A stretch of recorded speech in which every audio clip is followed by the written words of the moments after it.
The Washington Post, Eugene Robinson, who's an MSNBC political analyst. MSNBC political analyst Pat Buchanan. And Air America Radio's Rachel Madeau, who's also an MSNBC political analyst. Take it away, Joe. All right, thanks a lot. Pat Buchanan, what are you looking for tonight?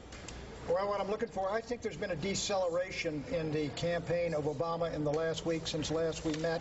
I think the Farrakhan thing he's been hit with, the Canadian thing, the NAFTA thing, the red telephone. I'm looking to see if Hillary Rodham Clinton has broken the momentum in time to still win Ohio and or Texas, or whether his early momentum and the early voting is going to take it away from Rachel Madeau, it does seem like Hillary Clinton has some momentum. If she has some momentum, let's say she wins one of two states or two of the big states tonight, she has been outspent 3 to 4 to 1. For every 4 Obama ads you've seen in Texas, you've only seen one Hillary ad. And yet, it seems like the winds at her back. That's bad news for Obama. Does that mean he can't close the sale? Well, I mean, still the best case scenario for Clinton in the headlines tomorrow is Clinton goes 1 in 15, you know, or 2 in 15. Really, if but how about this? Yeah. This is a headline. Clinton wins every state Democrats have to win to beat McCain in November. Well, you know, that's a good headline, too, isn't it? It's a good headline, but I mean, it's a great headline. Listen, Joe, we'll give you Kansas. We'll take Ohio, Obama. Joe, I mean, you can do backflips to come up with a spin for any of these things, but the fact remains that the Clinton campaign has had to pull rabbits out of hats in order to explain why they are still in the race and why they are not dropping out, if it's going to hurt the Democratic chance in November. If you're a superdelegate and you want to beat John McCain in November, are you going to just ask the person that wins New York, California, New Jersey, Ohio, Texas, these big states, if she wins those tonight, are you going to tell her, get out of the race? We want to take the guy that's lost tonight despite the fact he's been outspent 4 to 1.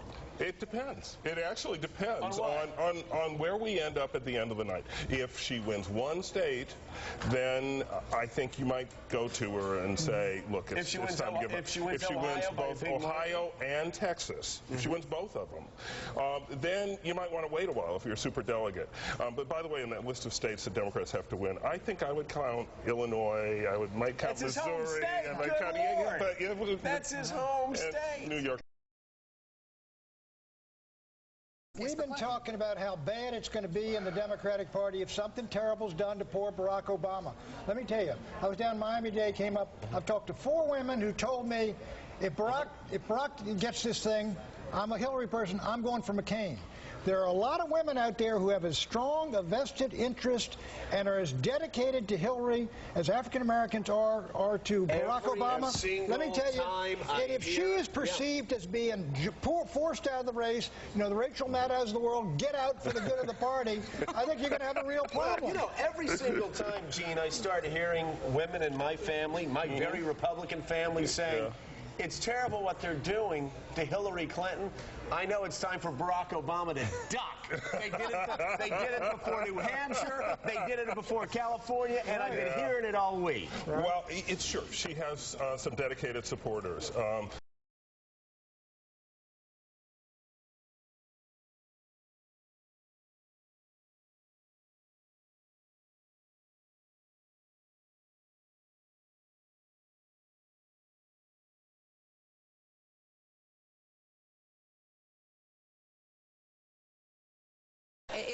It is pretty pathetic.